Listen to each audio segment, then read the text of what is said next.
olan bu ateşin sönməməsini, onun daim alovlanmasını arzu ederim. Arzu ederim ki siz uzun iller bizi yeni yaradıcılıq uğurlarınızla sevindirəsiniz.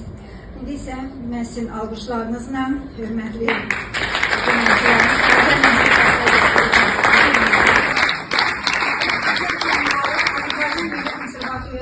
sənələri fəaliyyətinə görə Azərbaycan Milli Konservatoriyasının 5 nişanı ilə təltif olunur.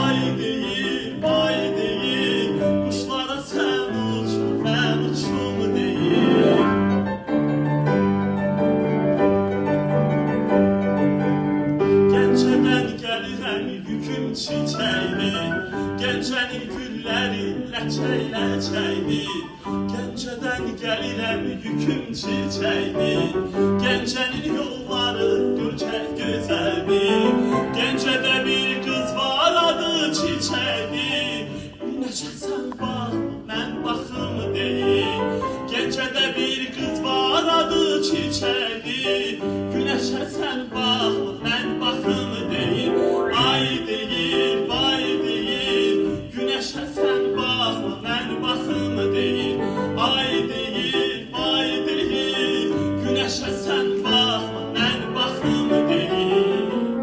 Elə mən oldum, elə mən oldum, elə mən oldum dilbər, dura bilməm yar sənsiz.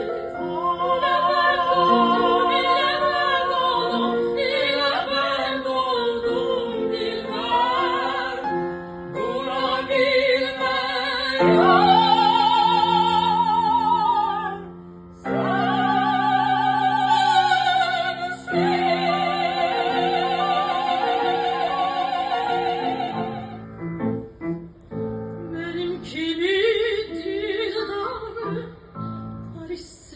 Ressamları güldürüyor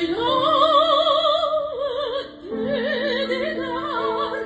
Ne geçensin matmazel, ne güzel.